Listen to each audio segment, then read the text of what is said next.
Brown compound রোডে আছেন সহকর্মী অপূর্ব অপু। তার সঙ্গে যুক্ত হচ্ছেন বরিশালের বিভাগের স্বাস্থ্য অধিদপ্তরের পরিচালক ডাক্তার শ্যামল কৃষ্ণ মণ্ডল। সরাসরি চলে যাচ্ছি অপুর কাছে।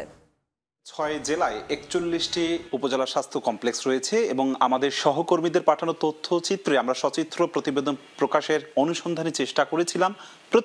প্রায় প্রত্যেকটি উপজেলা স্বাস্থ্য কমপ্লেক্সে আমরা নানান ধরনের অনিয়ম অব্যবস্থাপনার খবর পেয়েছি।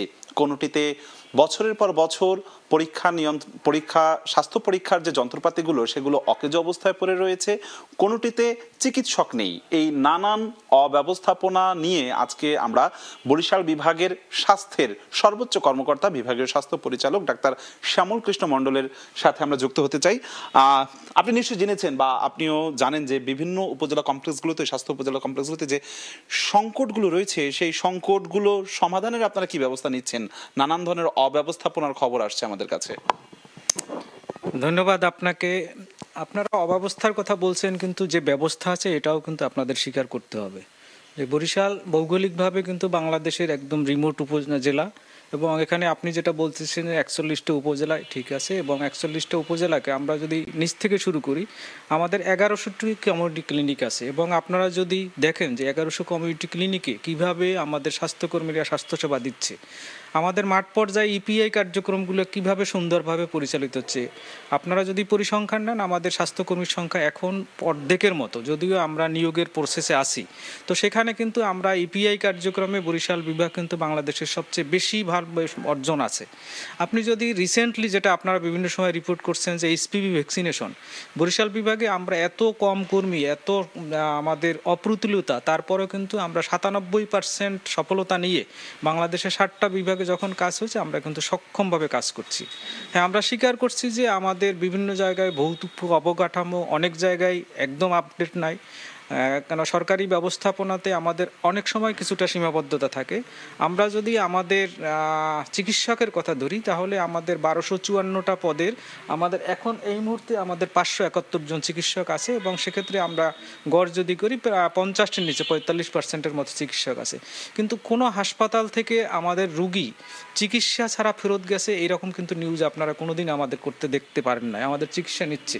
কিন্তু এই মুহূর্তে আমি বলতে চাই যে আমার ৪১টা উপজেলাতেই কিন্তু আমার ল্যাব আছে। আমরা আগেও অনেকে যেটা বলতো যে আপনার উপজেলায়, আমার কিন্তু সব হাসপাতালগুলো র্যাব পরীক্ষা হচ্ছে। সেখানে আমাদের রুটিন যেটা প্রাথমিক পরীক্ষা, আমরা যেটা বলি complete blood count, blood sugar, এই টেস্টগুলো কিন্তু আমাদের হচ্ছে। সেখানে যদি টেস্ট হয়েই থাকে তাহলে বরিশাল শেরেবাংলা মেডিকেল কলেজে এত চাপ কেন? যদি উপজেলা পর্যায়ে যদি সমস্তটা কিছু সমাধান হতো, তাহলে কেন বরিশালে মেডিকেলে আসছে কিংবা এখান থেকে আবার ঢাকায়ও যাচ্ছে?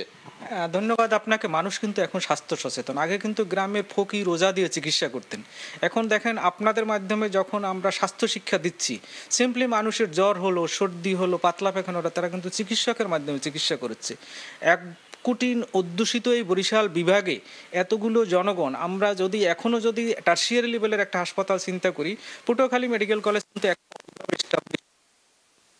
রেফার না করলেও মানুষ কেন জানি চায় যে আমি একটু সবচেয়ে ভালো চিকিৎসাটা নেব, যার জন্য তারা কি করে, আর্থিকভাবে যেহেতু সচ্ছল তারা বরিশালে চলে আসে। যোগাযোগ ব্যবস্থা ইন্টারনাল অনেক ভালো, তারা বরিশালে চলে আসে। শুধুই কি সেটা, নাকি সেখানে আসলে কাঙ্ক্ষিত সেবাটি মিলছে না? আপনার চিকিৎসকরাই কিন্তু আমাদেরকে বলছেন যে সেখানে পর্যাপ্ত চিকিৎসক নেই। মানে আপনিও বললেন যে অর্ধেকেরও কম চিকিৎসক পদায়ন আছে।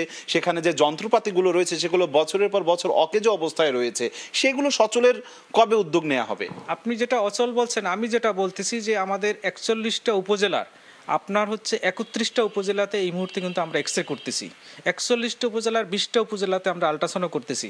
৪১টা উপজেলা ৬১টা উপজেলাতেই আমরা ইসিজি করতেছি। আমরা কিন্তু পরীক্ষা করছি, কিন্তু মানুষের কিন্তু চিকিৎসক এবং হাসপাতালের প্রতি আকাঙ্ক্ষা এবং প্রত্যাশা অনেক বেশি যে আমি এর চেয়েও ভালো চিকিৎসা নিচ্ছি। আমি যদি এই জায়গাটা সুনির্দিষ্টভাবেই বলি, আপনি যদি পরিসংখ্যান বলেন যে ৩১টি উপজেলাতেই আপনার এক্স রে হচ্ছে, কিন্তু যদি আপনাকে সুনির্দিষ্টভাবে বলে যে গৌরনদী উপজেলা স্বাস্থ্য কমপ্লেক্সে সেখানে কাগজে কলমে আপনার এক্স রে হচ্ছে, কিন্তু সেখানে তো সপ্তাহে 5 দিনই বন্ধ থাকে। 2 দিন সেখানে এক্স রে হয়, মাত্র 2 দিন, আর 5 দিনই বন্ধ থাকে। তাহলে সেটিও কি আসলে কাগজে কলমে আসবে কিনা যে সপ্তাহে প্রতিদিনই এক্স রে হচ্ছে? যদি এইরকম হয় যে কোনো সপ্তাহে, কারণ আমার তো ল্যাবরেটরি টেকনিশিয়ান বা এক্স রে টেকনিশিয়ান একজন থাকেন, উনি যদি তো ওনার ব্যক্তিগত কারণে কোনো সপ্তাহে এরকম ঘটনা ঘটে এবং সেই সময় যদি আমরা সেখানে ভিজিটে যাই, হয়তো এরকম পরিস্থিতি হয়। তবে যে এরকম পরিস্থিতি যদি আমাদের নজরে আসে, সেক্ষেত্রে অবশ্যই এক্স রে, যেহেতু আমাদের একজন টেকনিশিয়ান সপ্তাহে সপ্তাহে 6 দিন এক্স-রে সেখানে হবে এবং এটা আমরা নিশ্চিত করব। আর বাকি যেগুলো বললাম যে অন্য অন্য টেস্টগুলো কিন্তু আমরা এখানে বাধ্য করছি এবং আমাদের টেস্টগুলো হচ্ছে। তবে কেন জানি আমাদের মানুষের অনেকেরই আগের যেরকম ইচ্ছা যে আমরা প্রাইভেট ল্যাবে পরীক্ষা করবো, তা অনেকেই যেতে চায়, কিন্তু সেক্ষেত্রে কিন্তু আমরা অনেককেই নিরুৎসাহিত করি সরকারি স্বাস্থ্যসেবা নেওয়ার জন্য। একদম একদম আমাদের সাথে মাঠ পর্যায়ে সর্বোচ্চ স্বাস্থ্য কর্মকর্তা যেটি বলছেন যে তারা তাদের জায়গা থেকে সাধ্য মতন চেষ্টা করছে, কিন্তু নানা সীমাবদ্ধতা রয়েছে, সেই সীমাবদ্ধতা কাটিয়ে ওঠারও তারা নিরন্তর চেষ্টা চালাচ্ছে। বরিশাল থেকে আমার কাছে আজকে আপাতত এতটুকুই খবর ছিল। সরাসরি যুক্ত ছিলাম বরিশালে।